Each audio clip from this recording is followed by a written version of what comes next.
Амар мэндүү. Мэлми тунгалаг үлми бат лагшин амгалан үйлс өндрөө. Туулаа нэвэртэй подкаст. Туулаа нэвэртэй подкастын 2 дахь сувг газрын гаваас. Description хэсэгт байх холбоосоор дамжин орж 1001 шөнийн үлгэрийг сонсоорой. Шин сувгийг манд дэмжиж subscribe тавьчаад араарай. Дал хүртлээ 70% аж идэ. Унсан морчин жороо бол унаг даах чинь хурдан бол ухаан санаа чинь сэрэглэн бол. Далны хуудас өгөхөд хэлэх үг. Өвгөн жамблын яриа. Цэндийн дамдын сүрэн тэмдэглэв. 6 дугаар хэсэг. Эрхэм их хүмүүн таны хойч үе бидэндээ зориулан зүрх сэтгэл оюу юугаа шингэн үлдээсэн бүтээл ном судар бичвэрүүд үе улирахын хэрээр мартагдан байх боловч Туулаа нэвэртэй подкаст мартахыг үйлхүүлсэн өөрөөс хойш хуйдээ сэргэн дахин түгээхийг чин сэтгэлийн угаас хүсдэг билээ. Эрхэм хүмүүн таны үр сад хойч үе бүхэнд эрүүлийн аз жаргал хамгийн сайн сайхан бүхнийг хүсэн алс холоос бүхий мэдчилж байна. Бадам дорж шанзав. Манжийн гүй сайдыг ирэхийн өмнө тойн шанзав гомбчав бадам дорж даалам ринчин даалам 3 шавийн эрхийг барьж байсан юм. Сүнгийн аймгийн доригжав гэдэг нэг баян хяалам жим бан ихтэйдэг хүн байсан. Сүнгийн мөржав Дандарлингийн мөрдөнөө нярав нарын зэрэг олон баян хүмүүс Бээжинд очиж шавийн алба ихтэв гэж гомдол мэдүүлсэнд дараагаар нь гүй амбан сан байцаагаар ирсэн юм гинвэлээ. Гүй амбныг бурхан амбан гэдэг байсан. Шавийн хуучин шанзв нь урт гарт агсам дашторж гэдэг байсан бөгөөд хөдөө сонгонын өвөр алтан булаг гэдэг газар нутгалж байлаа. Тойн шанзв ноёны аймгийн дугаржав бараа бологчийг дуудаад "Чи эрхмийн өвгөн ноён дашторжид идэ аддас хүргээд ир" гэжээ. Нэг хаалгачтай хос морьтой идэ бадаасыг богдоос өгч байна гэж явуулсан. Үүнийг богд мэдээгүй хэрэг. Амбан ирвэл тэр шанзав хамаг дутагдлыг илчлэн түүнийг үгүй болгоё гэж арга гаргасан юм. Түүнийг богд мэдээгүй юм гэдэг. Битгий оноорой буцаж ир гэж явуулсан. Түүнийг очиход нэг хоол хийж өгöd дээлийн торг хадаг өгöd унт гэхэд унтсангүй. Яаралтай явнаа гэд буцаж ирсэн. Тэр өдөш богдоос өгүүлсэн юм алив гэд дашторж шанзав бадааснаас идээд тэр дороо өнгөрсөн юм. Бадаас чихрийг усанд буцалган ширгээж хөөсөрсөн хэсгийг нь юмн дээр асгаж царцаан хийдэг амттан. Манай аймгийнхан шагшаан болоод дугарж ав өөдлөхгүй дээ. Их муухай хэрэг хийв гэж ус ярьж байсан. Дугарж ав их баян хүн байлаа. 8 сэвгийн тооны албатай байсан юм. 800 бодоор нэг сэвэг болгодог байсан. 8 сэвгийн албатай байсан дугарж авыг 2-3 хоногийн дотор 20хан шар цайн албатай болгож хөнгөвчлсөн юм да. Шар цай бол жил татдаг алба юм. 3 жил өөрчлөлгүй өгдөг алба болно. 800 шар цай нь нэг сэвэг болж байсан. Дугарж ав сүулдэ хоосорсоор яваад бадруул төрийн 20 хэдэн онд үхв. Ноёны аймгийн дугарж авын ихчийн хүү маналж ав. Шүтээний аймгийн бүлдэг 2 нэг шүн зодолдоод бүлдгийн бэлгийг огтлоод хайсан учраас бүлдэг тэр дороо өгсөн. Маналж авын нүүр нь нэрэмдэг болсон. Тэгж яваад сүүлд нь өгөв. Энэ бол хүрээнд урд үзэгдээгүй муухай хэрэг боллоо гэж ярьж байлаа. Ингээд тэр айл голомтгүй болсон доо хөөрхий. 1 оны дараагаар халдварт өвчин гарч сүйд болов. Тэр зодолцсон хэргийг байцаан шүүх болоход түнш бүдүүн луусааны пүүсээс шинжиг хэрэгслийг гаргуулж майхны 30 төгрөгөөр хөслөн барих, гэрийг 50 төгрөгөөр бариулсан. Бүслэх улаан дурдан, хоньны бүкс, 2 лон хар арх 150 лангийн хагуул өгсөн. өөрөө өөрийн бэлгийг огтолсон гэж хэлсэн хэрэг. Маналжаа бараг би алсан гэж улайх шахаж байтал шинжээч өөрөө огтолсон гэж хэлснээр баримталж өнгөрсөн. За тэгээд гүй амбан санг шалгаад тойн шанзав бадам дорж ринчин даалам гурвуулыг тушаалаас халсан юм гэдэг. Их шавийн юмыг энэ гурав их идэж байсан нь илэрсэн байна. Тэр гурвын юмыг хурааж худалдсанд бадам доржийн юмнаас нэг сони юм гарсан гэдэг. Тэр нь махны машин гарсан юм байж л дээ. Түүнийг үзэх гэж олон амьтан оволцож сүйд майд болж байлаа. Орон гарсан шанзавт Андуу нарын аймгийн хар сахалтай нэг ламыг шанзав болгосон. Шанзав. Төвд Монголын богд гигээдийн сан жас аж ахуйгаас эхлээд тэдний явах суухыг хүртэл хамааран захирах албан тушаалтан. Тэгээд гүй амбан жил илүү болоод урах шабуцав. Даш зэвэг гочоо хоёрыг даалам болгоод буцсан. Энэ бол бумун шав захирсан даалам нар болно. Хоёр даалам нарын нэг нь дамб даржаагийн даалам, нөгөөх нь амар баясгалантын даалам байсан юм. Андуу нарын шанзав 6-аас 7 жил ажиллаж байсан. Тэр нь өдөрт үндсэн хулаар нэг хар архи уудаг байлаа. Хөдөө гарч тосон заамарт нутаглаж байгаад ардын засгийн үед үгсэндээ. Их дагин нийл гарч жалханц богдын дэргэд байх болов. Цахрын шадар гүн богдын дэргэд бараа болох болсон. Бас цогчин умзад чимэд бараа болох болсонд шанзав их дургүй байлаа.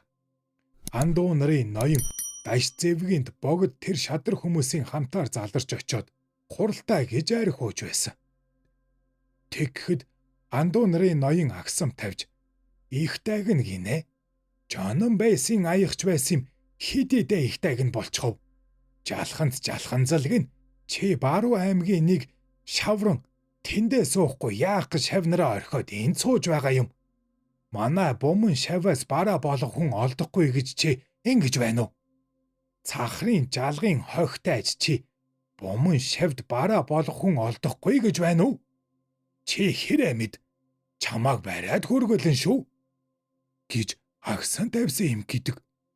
Бадам дорж тэр үед албагүй богдод Монгол бичиг зааж нилээд шадар байсныг Андуу нарын ноён даш зэвэг сонсож байлаа. Богд минь ээ. Шавийн шанзвыг надаас ав. Бадам дорж байгаа шанзав болго. Танаа бадам дорж бужаа чавганцыг булан цайгаар тэтгэж чадаагүй юм. Бумын шавийг чинь тэтгэх байх та гэсэн юм гинвэлээ. Бадам доржийн ихч бужаа чавганц бол одоогийн мах комбинатын тэнд зам тосож замын хүн угтаж амьдарч байсан юм гинвэлээ. Тэгж байтал чимэд унзад нилээд зогтуугаар хилжилтэй. Чимэн тогтож айлд гэж хөрмийг татсанд чи хэмбэ? Би хэмбэ? Чи яагаад миний хөрмийг татав? Гэж загнаж байжээ. Тэр үед тамхтай шанзвын хөрөмд хүн хөрөх ёсгүй байсан юм. Богд хэлжээ. Танаа хэлдэг их зөв байна. Чимэд унцдыг өршөөж аль гэж гуйсан. Олон лам хувиргын нэрд муухай юм болно гэж бодож байна. Би чимдийн нэрийг бодоогүй байна гэж хэлсэн юм гинвэлээ. Андуу нарын шанзав түүнээс хойш сар гаруй болоод урагш буухай явуулж шанзваа өглөж байсанд урдаас хүлээлгэж байтал бадам дорж түүнийг дуулаад Андуу нарын жамбалдоо зайсан гихчийг явуулж мөнгө цутгаж хэдэн сар хүлээсний дараа бадам дорж шанзав болсон юм. Шанзваа өглөж дуудна гэдэг нь чөлөө гуйж байсан хэрэг. Богд бол манж амб нэгарт байсан юм да. Бадам дорж тэгж байгаад шанзав болов. Тэр жилээс эхлэн шавийг бүр хүнтэрж тавьсан хүнтэй. Шанзав болсон жилдээ нэг шар цай буюу бодоос 14 лан татаж шавийг баллах шахав. Дараагийн жил нь 13 лан татаад шав нурж пүүсээс хоныг 5 цэнгэр бодож өгөх зэрэгээр балрав. 3 дахь жилд Хязаалан соёолн насны хар, бор, хээр, хүрэн зүсмийн дэл сүүл тэгшгүүнээс үе олноор нь урагш туучглаа туучи. Тэгээд шав их хохирлоо. Өвсөн толгойд амбантай бадам дорж их муу байлаа. Тэр амбан улаастай жанжин болоод бадам доржийг барьж ир гэж тушаалаа. Тэгэхэд богд нууж дарж бариулаагүй. Хэдэн жил заргалцсанд олон ноёдын тамгыг богд лүндэнгээр даруулаад тэр цаасан дээр бадам дорж бичиг бичиж бэжин явуулаад өвсөн толгойд амбныг дийлчихлээ. Бадам доржийн ах гавжлам дүүгээ дөрвөн уулын дунд дийлэгдэхгүй арга хийж өгсөн гэдэг. Бадам дорж гамингийн үед тэдэнд их талархаж байхад гинэт хашааны өдний өмнөр машин дугарч чимээ гарав. Бадам дорж гамин ирлээ гэж бодоод асартай хаалгаа нээж ёслолынхоо хувцсыг өмсөж гарахад гамин байхгүй. Харин цогчонд хурсан хідэн хүүхэд гүйж явсан юм байжээ. Тэр хүүхдүүд машины чимээг дуурайж бадам доржийг хуурж гаргасан тэр байв. Түүнээс хойш тэр авийн бүх хүүхдүүдийг сайн захирч бай гэж цогчин гисгүүгээр дамжуулан тушаалгаж байсан. Тэр үед би аймгийн гисгүү нэртэй байсан тул түүнийг тодорхой мэдэх юм аа. Туулааны биштэй подкаст. Богдын сони юм. Бадруултын сүүлийн үед бадам дорж шанзав шавийн хөрөнгийг их татварлан аваад түүгээр хятадд хээл хахуул өгөх явдал их болоод ирэхэд шавийн бүүвэ отгийн мөрд онойн ярав сүнгийн аймгийн дүгэржав хяалам мөн аймгийн охтон мөржав тэргүүтэй баячууд бадам доржийг эсэргүүцэв. Тэгэхэд бадам дорж арга зохиож богдод сони юм өргөх ажлыг тогтоон явуулав. Бадам доржоос богдод айлтгсан нь. Халах нийтээр богдын мэдэлд байгаа боловч манай их шав болбоос богдын жинхэнэ дотоод шавнар байгаа юм. Тэгэхлээр шавнар бид ламда өдөр бүр нэг сони юм өргөж байвал ямар вдэ гэхэд богд орон зөвшөөрч зарлиг буулгажээ. Эрдэн шанзви яамнаас богдын зарлигийг зааж их шавийн ард олонд зарлиг бичих гаргаж богдод сони юм өдөр бүр өргөх болов. Ийм зорилгоор цуглуулсан хөрөнгнөөс хичнээн нь сони юм олоход орж байна. Хичнээн нь бадам доржийн олз болж байгааг хинч байцаа чадахгүй боллоо. Тэр сони юмыг нь дотоод цангийн ярав олж өргөдөг байв. За би нэг жишээ ярив. Ноёны аймгийн Лувсан цэрэн дотоод цангийн ярав байсан. Тэр ярав нэг өдөр янз янзын юм өргөхөд богд тоож авдаггүй буцаагаад байлаа. Орой болж байж богдоос хүн ирж сони юм олж өгөхийг ихээ шаардаж байв. Няравт юм олдохгүй яадгийн билээ гэж сандарч байхад нар жаргах шахжээ. Тэр өдөр ордны хогч лалга мөржав гэдэг лам ордны хоногт хонох болжээ. Хоногт хонно гэдэг нь одоогор бол жижүүрт гарахыг хэлж байгаа юм. Нярав түүнээс сони юм байна уу гэж асуужээ. Над сони юм юу байх вэ? Гэвч над нэг сайхан юм бий гэжээ. Юу вэ?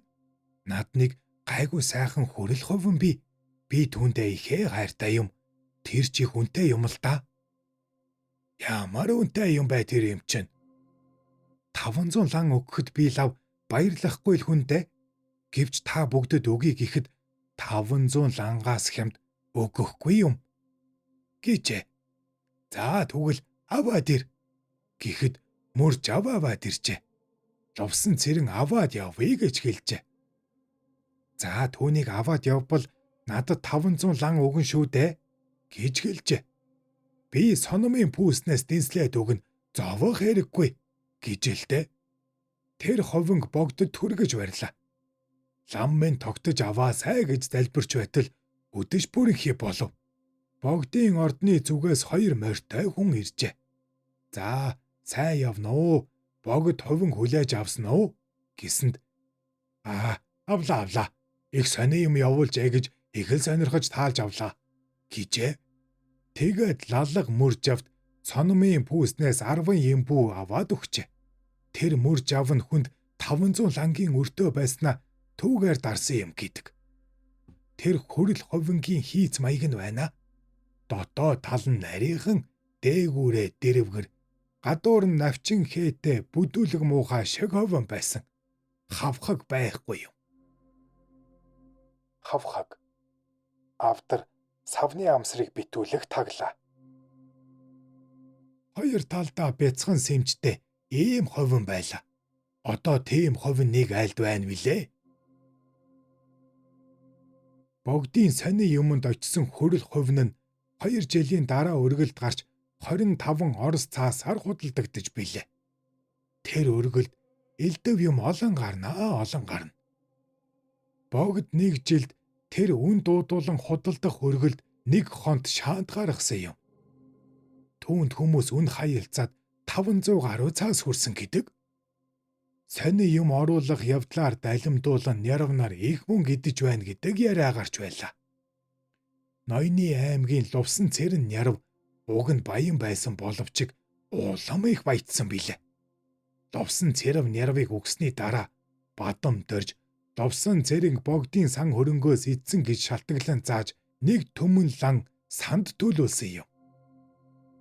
Лувсан цэрэнгийн дүү Данди Хялам тэр мөнгийг төлсөндөө хөөрхий.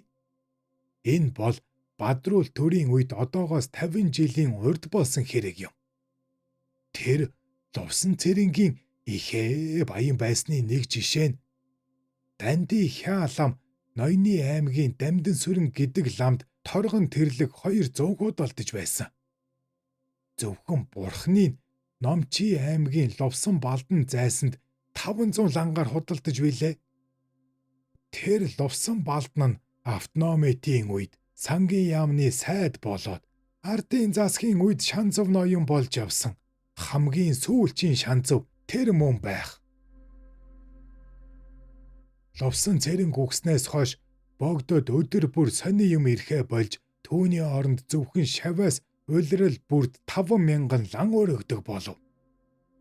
Богд хаан болохын урдхан энэ мөнгийг тогтмол авахаа болсон юм. 6 дугаар хэсэг төгсөв. Үргэлжлэл бий. Та YouTube дээр Тулааны нэртэй подкастыг үзэж бас сонслоо. Бичлэг таалагдсан бол subscribe тавьж дараарай. Мөн description хэсэгт 2 дахь сувг руу минь дамжин орох бол бас бий. Газрын гаваас подкаст. Танд таны гэр бүлд эрүүл их аз жаргал хамгийн сайн сайхан бүхнийг хүсье.